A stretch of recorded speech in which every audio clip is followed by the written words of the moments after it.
Hey everyone, I just wanted to cover a couple things about the competencies and everything like that. So I'm sitting at home and I'm just being my authentic self. I am.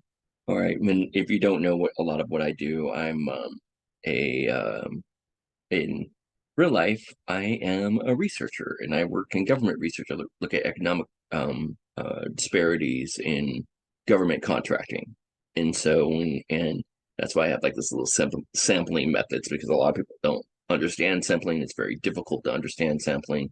There's so much bias in the way we sample and we survey, and so it's very important to get at truth. But that's I'm not here to talk about necessarily my job. I want to share with you a couple different things that I think that will help you. So I'm going to share my screen, and here it is. So competency one. So when you get at competency one, I've covered a little bit about this before, and some of you haven't done competency one yet.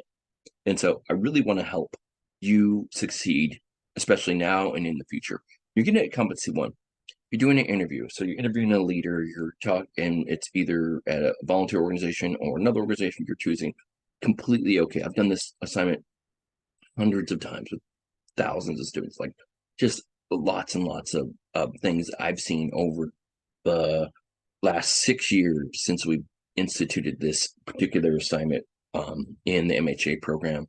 And that's outside the competency based program, but it's a powerful, powerful assignment. But what the key is, I want you to link the theory that you're researching, like your book, like citations in the academic library, like other stuff, to this assignment. That's what's critical. Is you have to be able to connect to a lot of these aspects of the competency. So you complete the presentation. So, and you go over who you interviewed, all these different things. And one of the coolest things that you do is I'm showing you. I'm using Zoom to present and also to share my screen. That's one of the easiest ways to actually embed a video and show how to present through a video platform. So this is something that I want you to think about, I want you to consider, and I want you to do. So you really want to look at the rubric for this assignment. So this is the really gets down to the traits, the system thinking, all the aspects that we expect out of leaders.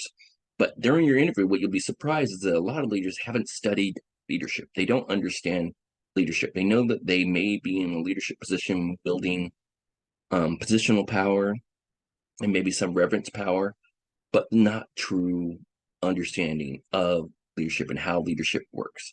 And so leadership is more than a position. And that's what I want you to think through and think about. When you go further in here, I want you to go into the competency assessment more so than the reflection, and really dig into the rubric. And so in the rubric, I want you to look at what I'm trying to get for mastery, and you're getting at this level. I am looking for how you've connected theory to the practice of what you observed. A true academic is well studied and an expert in their field. Then they're able to look at a situation and then apply the theory and the information that they've studied to that situation and evaluate what they're seeing and see and almost predict what's going to happen next. And that's the goal of this class and what we're trying to get at, we're trying to help you do. So I wanted to show you a couple other things before. Yeah, I'm not trying to say that. Let me get down to competency two, which is a little more involved. And so in competency two, again, I am looking for how you're connecting theory to practice. I'm looking for that in all of the competencies. If you're not doing that, believe me, we'll have deeper conversations.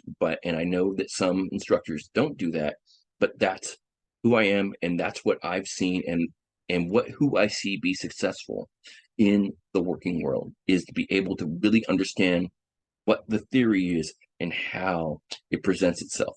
And so the key right here, you write this reflection that's deeper, and you talk about a group experience, but you're also connecting it to group research.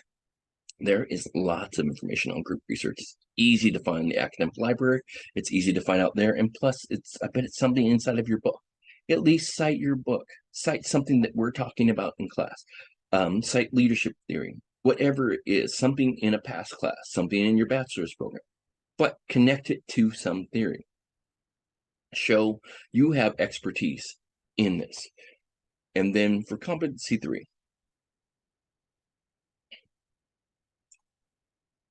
I want to make sure, because this is kind of where you bring it all together. You're bringing an actual group or assignment of leadership. You're understanding how groups function.